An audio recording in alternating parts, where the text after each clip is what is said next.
Bulgarian researcher Silvia Ivanova suggests quotes from so-called very ancient books are inexhaustibly provided in abundance to confirm the validity of the history preached in schools. The fact that all of the originals of these often quoted books disappeared under very suspicious circumstances is rarely, if ever, mentioned. And with the same breath, if really authentic, very old books surface in some way or another, they are neglected, avoided, ignored, or they too finally disappear back into the void. Take, for example, the famous Dacian Sinai tablets that were found in Romania. Hundreds of them were discovered, and yet, when Silvia tried to trace any information such as where are they now? Are there any translations? Texts? Anything like that? There was only a brief mention here and there that possibly only 34 of them are maybe in some sort of archive. It seems the original tablets were made of gold. However, King Carl I in 1875 needed the gold and ordered exact copies to be made out of cheaper material. This was a devastating blow to our history that is actually documented. The copies were whisked away and kept in a monastery. But once the current Romanian government managed to get hold of them, Silvia said, they were immediately declared a fake and locked up, inventoried, and of course, we were forever denied any access. The reason for categorizing them as non-historic documents was their appearance. They did not look old enough to be manufactured in 1875. For example, these items from the treasury of Tutankhamun look, to these so-called historians, to be well over 3,000 years old. However, the Dacian tablets didn't look old enough for them to be made in 1875. Actually, the Dacian Sinai tablets are just the tip of the iceberg when we speak about historical tablets, she continued. The full cities of the Dacian kings are still absolutely unexplored, buried in the ground. The reasons for not carrying out the excavations is said to be a lack of funds. However, it should be noted the very same supposedly poor Romanian government found several million euros to buy back artifacts that were stolen from those unprotected archaeological sites by foreigners who travelled there and illegally dug up the artifacts. Silvia continued, after spending all those millions in buying artifacts back through the auctions and by other means, they were carefully collected together and declared as ordinary and locked away. Presently the villagers who live nearby the archaeological sites of the cities of the real kings of Dacian report seeing mysterious cars with foreign number plates filled with people who still dig at the area and find artifacts very easily. It seems they visit Romania already very well informed about where to dig and where to find what they are seeking. Silvia claims it's no wonder Romania is another country filled with people who don't believe the official history taught to them in school. In a very similar situation, she reports, is the Roman Codex from Hungary, which has been declared absolutely unreadable, and suggested the translations are quickly rejected by officialdom. She said she had read some amazing stuff about them. Even the so-called historians are trying to convince us that this is so unreadable that maybe it's not even a book at all. They suggest it's probably just illustrations with strange signs beside them. And not only books, Silvia continues, such so-called unreadable writings are found in a number of temples all around Europe. And there is no end of the explanations given to them. For example, she said, one reason given was that the artifacts don't contain real writing. These were special signs that the carpenters and stonemasons were using to mark their work. It's not real writing, they have suggested. At this point, those who believe in the Scalar version of history will probably object and say, no, it's not true.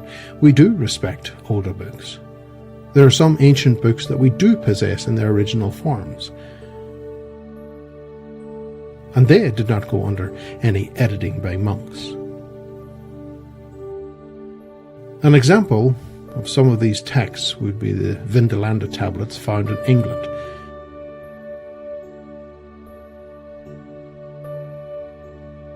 And the Soranjus papyri found in Egypt. However, if we examine what value or what use they can be in determining our real history, for instance, using the Vindolanda tablets, they are fortunately and impressively available online. A photo of the tablet on translation shows it contains no text that could be particularly relevant to history the way we are examining it, at least in the collection that is available online. If there were tablets that were dealing with the history, they're not available to the public. However, the situation with the Soranjus papyri is different, Sylvia says. This is a massively grand collection of works, and most definitely many of them may contain historic information relevant to the subject that we're researching, she continues. So we are left with the huge question: is this the timeline taught in our schools? The Soranjus papyri is not available like the Vindolanda tablets, where you can see each tablet with the text and the translation next to it, which is normal, possibly because it's such a massive body of literature. Sadly, even if it was, it would be of little use because they would have dealt with it in the usual way, which Sylvia suggests. Takes all the historic figures and events and are squeezed into the established timeline already adopted during the Reformation. This, she believes, is a fraudulent history forming a fraudulent historic timeline. It doesn't matter how bad they fit, even if it sounds ridiculous, they will twist the translation and pervert the details in such a way that it has to fit. And when it obviously doesn't fit, then they will declare it a mystery. And with these so-called scanned historical documents, she suggests, they are nothing more than electronic text files. If photos of the original are not made available to the public, then how are we to know if something has been removed or edited? Here's the latest fresh find along these lines. The scrolls of Herculean are another example of an authentic ancient texts. We all know very well the bureaucratic mechanisms that power the official academic establishment. But do we have any grounds to consider that the script will be impartially studied and their official history timeline will be updated with these new finds? Sylvia is not convinced, because they have excluded from a history such a large number of finds without giving the public any explanation, hiding their finds or texts so they don't have to speak about them, or simply giving misleading or fraudulent translations. In other words, she believes, this argument by those in academia who say, you see what we have, mainstream history is based on some very old books. There are suggestions, she goes on to say, which are officially accepted. But these have no value because there is no guarantee that the content of these books are made available to the public and is indeed included in the historical official timeline. In 2013, entire streets of Roman London were excavated. We understand from the press that nearly 10,000 artefacts were unearthed. Sylvia said she didn't know what the situation was now, but a year later only 5 artefacts had been made public. She wonders why the authorities were not in a hurry to show what these other 10,000 objects were. Museums around the world only display on average 15% of the artefacts they possess in their storage facilities, out of sight of the public eye and researchers. As a routine part of his work, Sylvia continues, former astronomer Robert Newton collected historic descriptions of the moon eclipses and discovered, according to history, that it acted very strange and very erratically in a certain period of our past, which suddenly stopped, and began behaving as with the laws of physics we know today. That was quite a problem, Sylvia states, and a large international conference was organised in London with the biggest minds within the field of research. The conclusion of the conference was that the behaviour of Earth's natural satellite was caused by some unknown energy that seemed to affect the Moon for a period of time only. Then it stopped. The energy disappeared and we know absolutely nothing about it. But a Russian professor of mathematics, Anatoly Fomenko, proposed that possibly this erratic movement of the Moon was not that mysterious after all. Taking the task in hand, he delved into the mysteries and followed the path of discovery of how Robert Newton placed the historic eclipses on the timeline of history. He discovered the discrepancies. It seems the record of the eclipses were absolutely correct, but they were inserted in the wrong place along the historical timeline. Sylvia states this was apparent because the dates of the eclipses were recorded using the old calendar and didn't fall into the Reformation dating. Newton used eclipse dates that were timed using the Reformation calendar, which explains how they ended in the wrong era. Then Fomenko tried something else. Instead of placing the eclipses in the Reformation timeline, he calculated a different time of the eclipses based on mathematical analysis and the old chronicles. When he did that, she states, everything fell into place. The Moon once again began abiding the laws of physics, and there was no need to invent any mystical energy vibrations or strange behaviour, because nothing like that happened. Sylvia went on to say, Fomenko then thought, wait a minute. The Reformation eclipses were placed hundreds and even thousands of years away from the correct timeline, and he questioned the other historical events mentioned in the Skelliger Chronicles following the Reformation. He wanted to see what history would look like if he placed them next to his mathematical calculations, instead of basing them in the faith that the Skelliger timeline was correct. Initially, Sylvia states, Fomenko could not believe the results.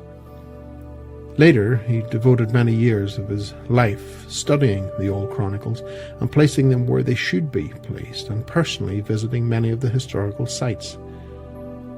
No matter how crazy the timing turned out, they fitted comfortably with the older chronicles, which predated the Skelliger timeline. Unlike the history taught to us in school, Sylvia claims, our historical timing needs to be stretched to make all the artifacts and ancient sites fit into it. Bulgarian researcher Silvia Ivanova suggests some reports among historic dates found in modern history textbooks are based on a supposedly ancient book called the Evsible Pompili. Since this ancient work was most important for all the timings of all historical events, this is why the father of the fabricated history, Joseph Skelliger, took the task on himself. History assures us he made a copy of this very ancient manuscript just before the original disappeared. Our history, Sylvie states, the way we know it, has foundations within Skelliger's copy, and the rest of the so-called ancient sources were also copied by monks, but not just any monks, she states. A small selected group of monks. However, to replace the entire history of the planet is no easy task. The new version was eventually written, but the real history was stored in the minds of the people who used oral traditions. That needed to be destroyed. This is why, she suggests, using the false flag of religious dogma, lists of banned books were created. A substantial amount of books were selected. Not just religious books were chosen, but a huge amount of older textbooks were banned also. Listing a huge amount of material, they were selected, burned, and completely destroyed. If one book appeared on the banned list and belonged to an author of more than one piece of work, automatically by law, all the other books of this particular author were also banned and confiscated from the citizens for burning. Otherwise, the citizens would be severely punished if found with them. Often along with the books, the author would also end up in the fire. The Church appointed numerous and very strict policies that would keep a very close eye on the affairs and possessed absolute control on what could be printed and what could not, on who possessed the books and in whose home they were kept. Military-style searches were conducted from house to house at various suspect locations, both private and public. All borders were under very strict control for banned books. However, controlling the routes and maps the sailors used was a bit more difficult for obvious reasons. And that is why, now and then, uncomfortable ancient maps surface, even today. There is no scientific collection published that contains old maps. You must work hard to find the fragments, Sylvia suggests. Here and there you may find maps published in low resolution, so that one cannot read the small details. This makes it harder to see the places where the maps have been edited in recent years. And even after all that, there were people who were skeptical about the new rewritten history and didn't want to accept it. That is why the Holy Inquisition always had fires on hand to burn those who did not agree. This is how our so-called history was made official, not by scientists and not by historians. The new fabricated history of that time was very close and similar to the events of that time. However, the empire of the survivors and their glorious past was absolutely excluded from history, Sylvia claimed. Not only the memory of the empire was erased, but the events, although distorted by the Skelliger timeline, was sent so far into the past to be made unimportant and irrelevant to the new historic reality that was imposed on the people. The Society of the Flemish Jesuits issued 53 thick volumes with the aid of ancient books that conveniently disappeared in various library fires after the copies were made by the Jesuits. Another centre of the copy-making industry was the Order of the Benedictine monks. It was a well-known fact, mentioned in those thick volumes and accepted by mainstream historians, that the monks were not merely making copies.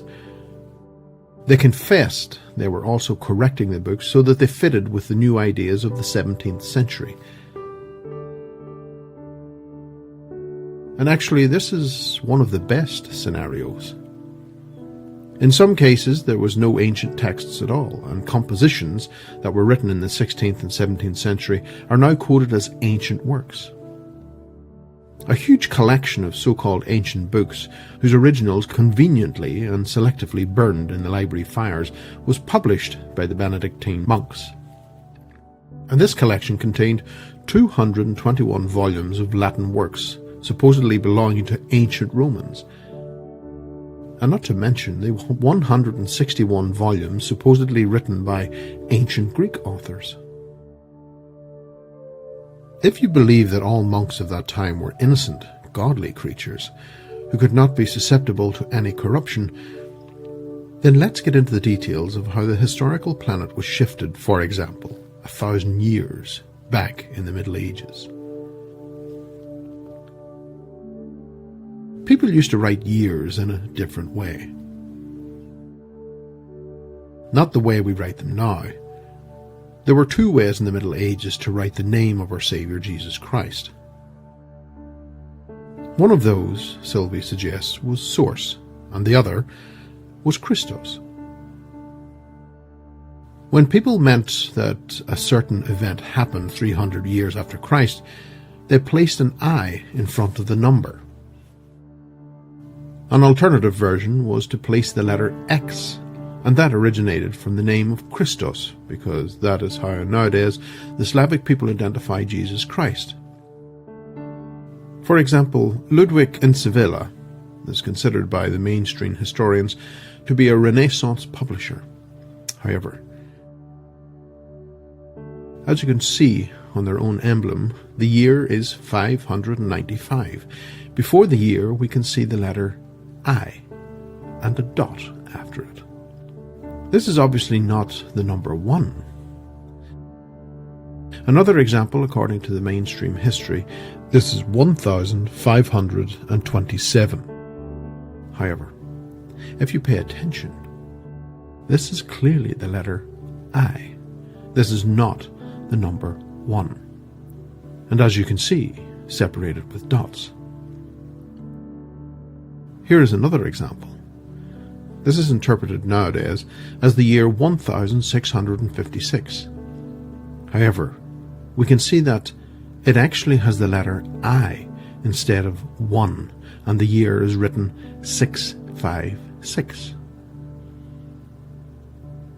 There were different handwriting styles for writing the letter I. Here is another one from Germany.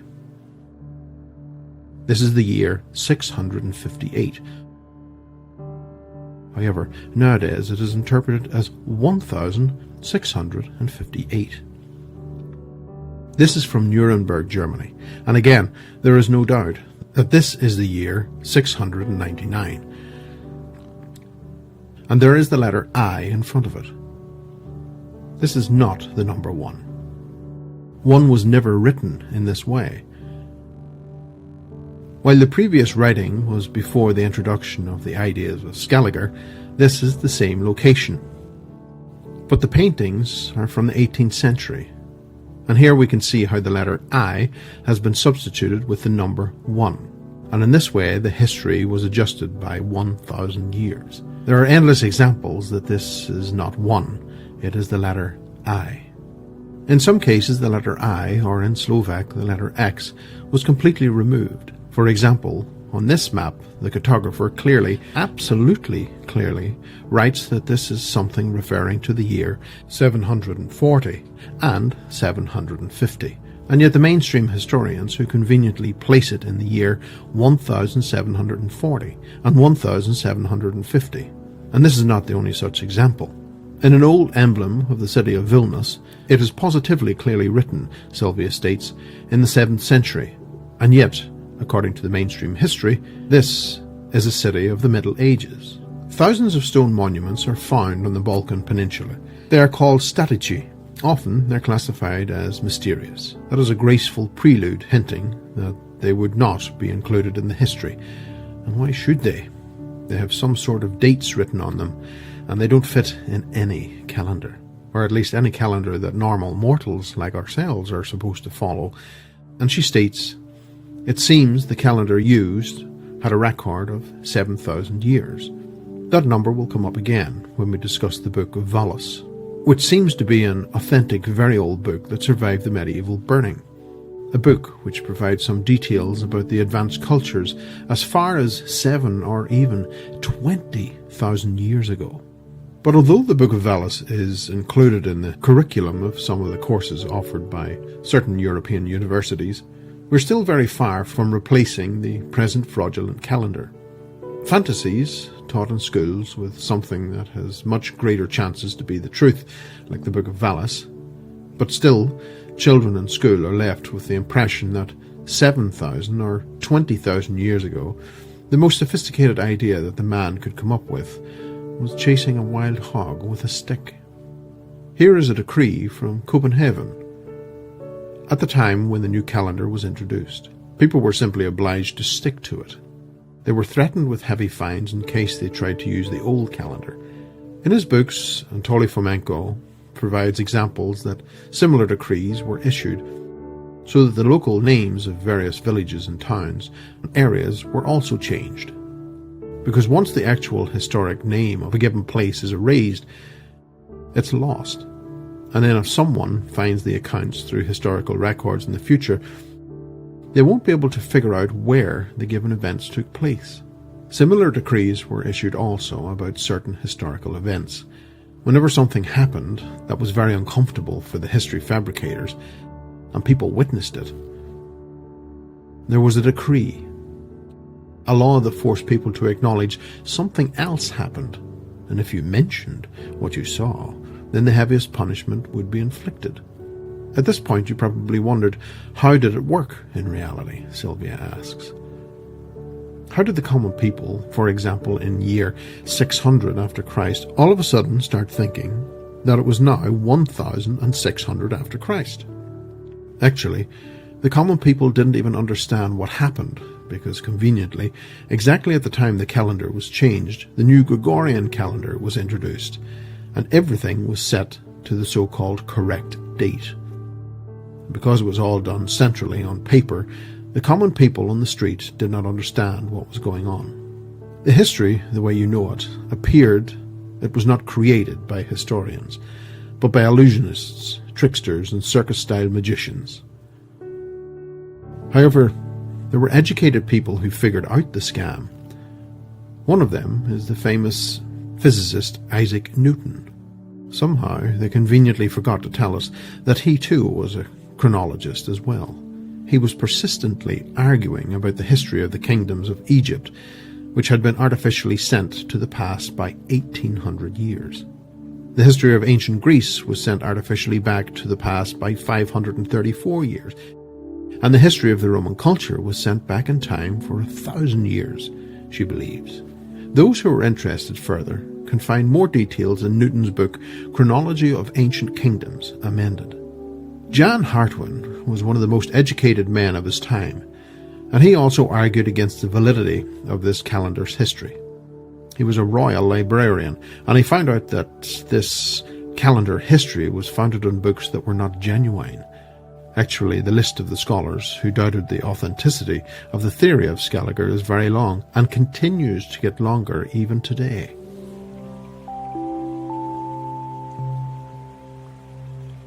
In our century, we have vast recording equipment and data recovery. Everything we say on a phone and email is recorded forever. Yet there is no way to get the images from inside these vaults, she said. We have to feel lucky this sketch of the old mantle survived in the old history books, otherwise we would know nothing of it. Charles the Great, a great Christian king, we are assured, that he campaigned against the people of the East, forcing them to convert to Christianity. Otherwise the sentence of death would have been exacted upon them. The ceremonial mantle is kept in the Aachen Cathedral treasury. This Christian fanatic wore the signs of Islam all over his mantle, and the main sign of the religion was displayed on his chest. Sylvie believes people were not the religious fanatics we have been presently led to believe. We have been misled to believe they were fanatics, with the intention we too would become fanatics and start killing innocent people for no reason whatsoever. In the Catholic Cathedral of St. Vitus, located in Prague, displays an image we are told is a sample of Orthodox writing in the Catholic Church.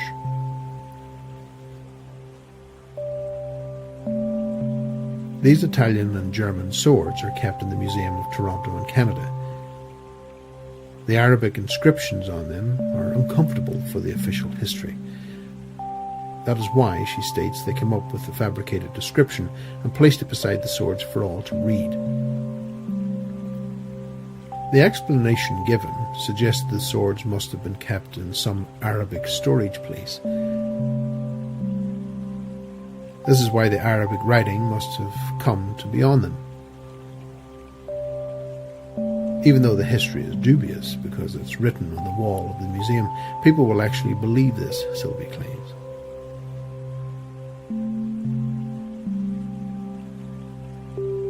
It is probable that the swords were inscribed with the Arabic language due to, in part, because it was the source language used within the great empire of the survivors. This is a Viking ring and is kept in the Swedish History Museum. One day, when examined, it was discovered, she claims, that Arabic writing was uncovered which mentioned Allah. Countless numbers of churches have the symbols of the crescent, which is claimed to be a purely Islamic symbol. Yet they are displayed on church crosses in various locations throughout Europe. It seems, in the not-so-distant past, Christians and Muslims, Sylvie believes, were able to live side by side. But since adapting the new Scaligor timeline, conflicts started appearing. A very interesting piece of literature survived the medieval book cleanup, called Voyage Beyond the Three Seas, and was written by Afanasi Nikitins. Most of it is written in Russian. Well, most of it. The interesting thing is, right in the middle of the book, there are full passages written in Arabic. Moreover, they continue to be written with Russian letters. For example, one line is quoted as, "O my Lord Jesus Christ, please be merciful upon the sinner of Afanasi Nikitin." After a few more sentences, the author inserts, "O my, look, Allah, my guiding star. Allah Karim Allah, Regim Allah Karim Allah, Regim Manau Alanem Duramo." After which he goes back into the Christian aspects of the writing. This book was written for an audience and not for himself, Sylvie states. Obviously the normal people of that time found it natural to switch between Russian and the Arabic at any given time. Later in the book we can read Asherukullah. Sylvie believes in the translation this would mean something like Asha, the spirit of Allah, beside the words of Jesus Christ. At this point we need to coin a new word. Is this Christo-Islamic prayer or Islamic Christian? This is not the only book of its kind, she states. Simple passages are found in a number of other very old prayer books. Gunther Nulling was a German scholar who specialized in Islamic studies and became fluent in Arabic. He spent a long time in Syria with his studies. The conclusion of his work, Sylvie suggests, was that he identified that the early Quran evolved from what he called Islamic Christian songs. Paul of Aleppo was a Christian monk who accompanied the Orthodox Christian patriarch Macarius Zam in his travels. The book is called The Travels of Macarius. So the question remains, what language was the book written? The supporters of the Scaligor theory have put forward that the Orthodox Christian monk who was travelling with his Orthodox Christian father were staying in the Orthodox Christian Russia. It would be assumed the book would have been written in Russian, or maybe the old Greek language, or even in the worst case scenario, she states, it may have been written in Latin. However, the book is written in Arabic. But also inside the book he writes in the Russian language using Arabic letters.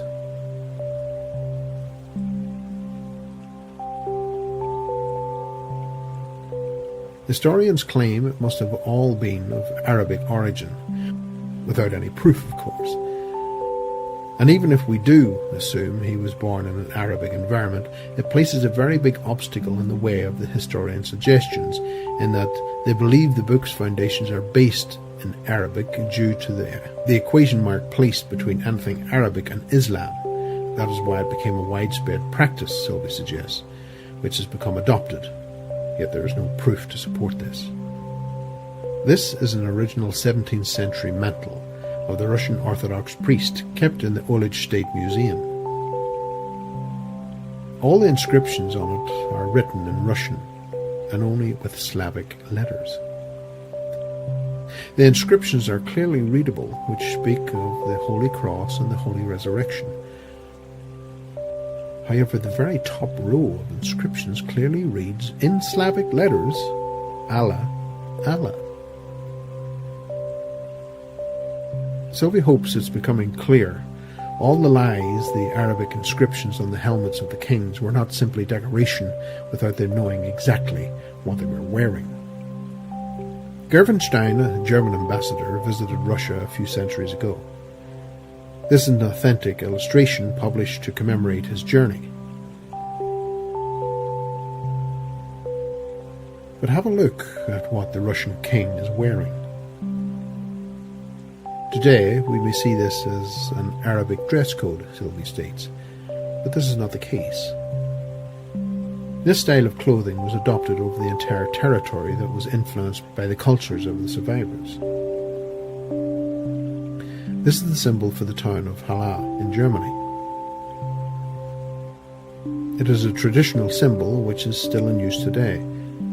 It does seem to resemble the Islamic symbolism, and that is why today a new theory has been fabricated for its appearance without any basis. It seems, according to Sylvie, that this is the symbol of salt. Yes, salt.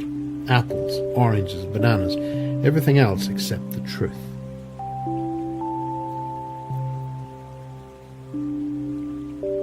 Ebla is an archaeological site in Syria where famous clay tablets were found. In the beginning, when Italian translators began work on transcribing them, everything seemed as usual. However, when the work was published, it became apparent that our history today did not match with historical history from the tablets. One of the things that was mentioned by the translator was that all the collective history of the religions was different to what we know today. One of the translators was personally threatened and forced to renounce his findings and to stop translating the tablets. In 2013, during the War of Syria, the location where the tablets and paperwork were kept was bombed and destroyed, and this is the actual footage of the aftermath. The forces against humanity were not satisfied with pushing events back into the past, but they also embarked on presenting the local governors and rulers of various provinces of the empire of the survivors as independent rulers of these areas, as long as they agreed to cover up any evidence of the survivors.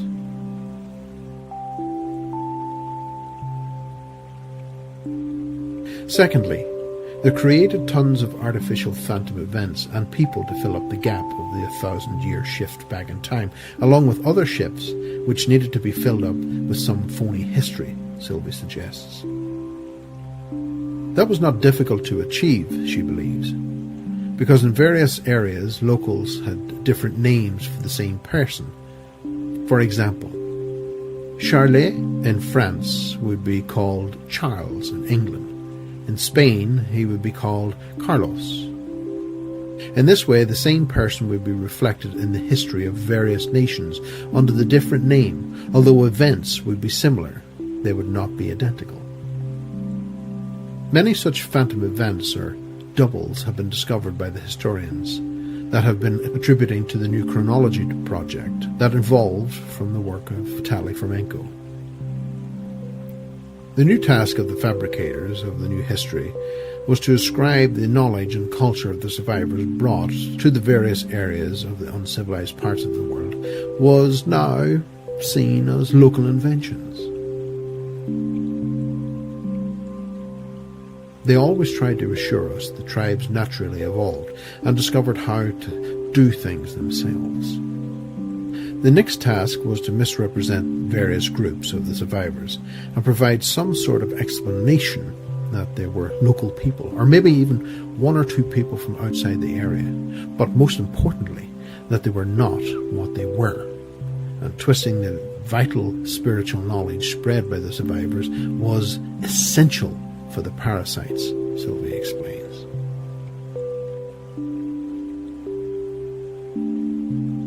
On one side, they had to deprive humans of their true spiritual path, so that they would render them powerless, and they would forget their true nature of being magical interdimensional beings. The powers that be have locked many of us into tight boxes of existence, and convince us there is nothing outside the box, and we must stay inside this box. The new coloured version of religions became a very convenient way to start wars, and wars were used to kill humans without any outside interference. But it also gave pleasure to the powers that be, Sylvia states, and suggests that these beings get some type of kick from misery and was possibly a reflection of their own true nature.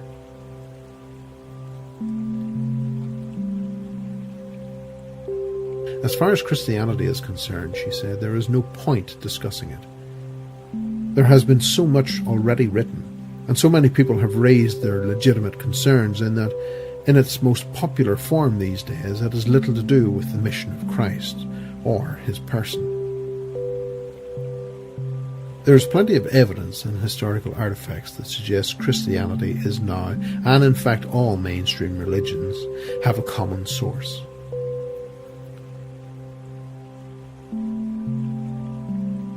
The Vedas, the religious scriptures of India, underwent less manipulation than the other scriptures around the world. Some minor changes could have been made in them, she suggests, during the language reforms when the Brahmins were forced to have rewritten their history in the new language. But although the rewrites may have made some of the dates blurry, she believes the main message is still there. As far as Buddhism goes, Buddha was born and raised within the Vedic culture.